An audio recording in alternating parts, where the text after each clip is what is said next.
Keeping exchange students safe, the role of local coordinators. When our exchange students arrive in Australia, they're nervous and excited about the experience ahead. Their safety and well-being is our top priority.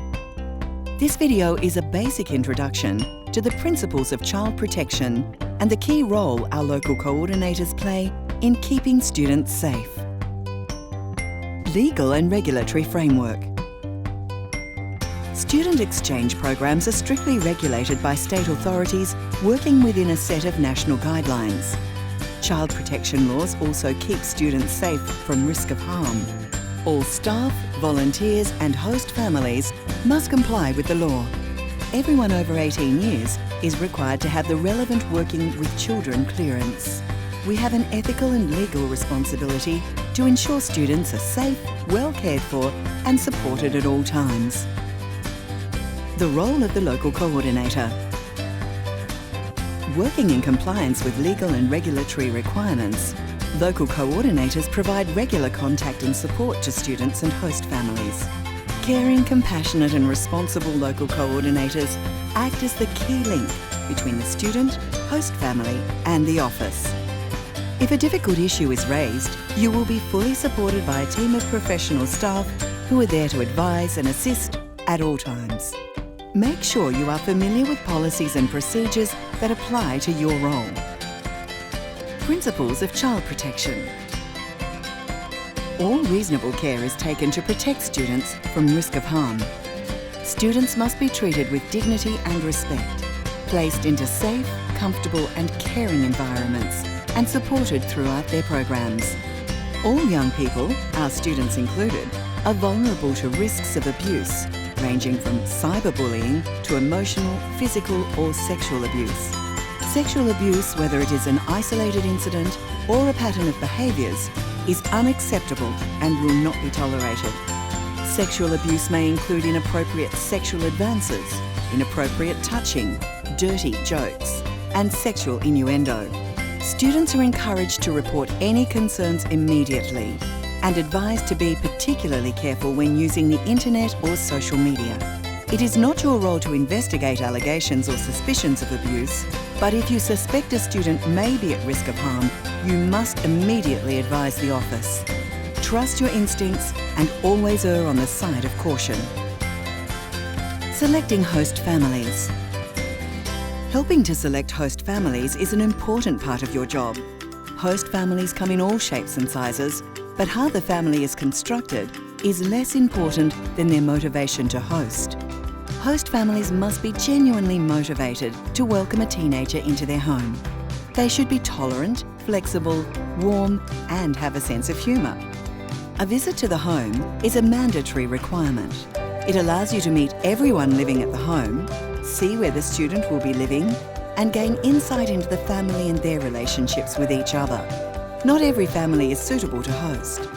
Some important red flags to watch for are inappropriate references to sex or drugs or signs of alcohol abuse.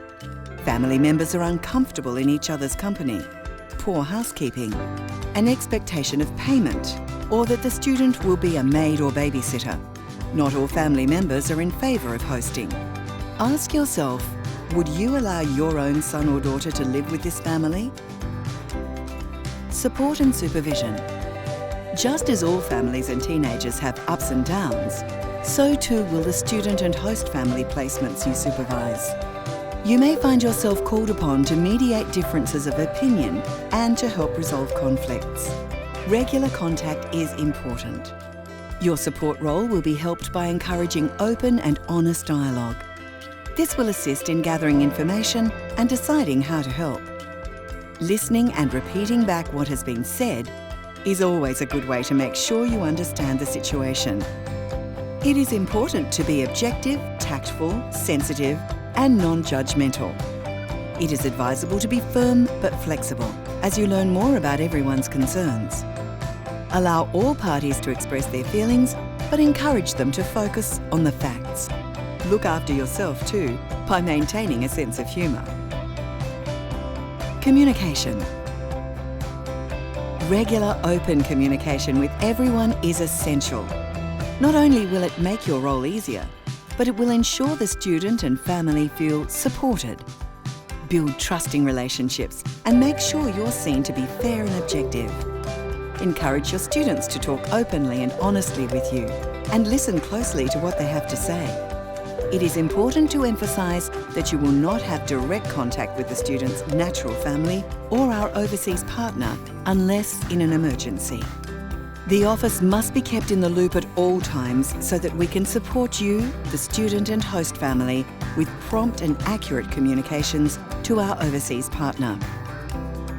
Emergencies. Genuine emergencies can and do occur. For example, if a student has been injured or if there has been a death in the family.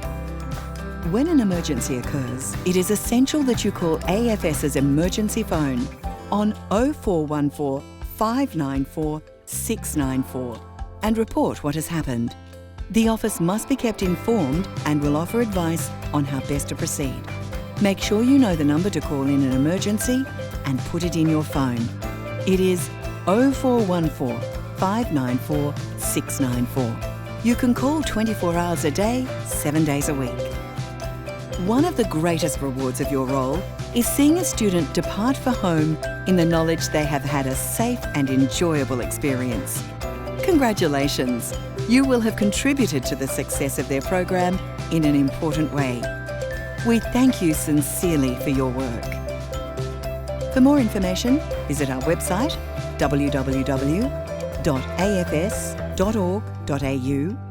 email aus.support@afs.org or call 1300 131 736.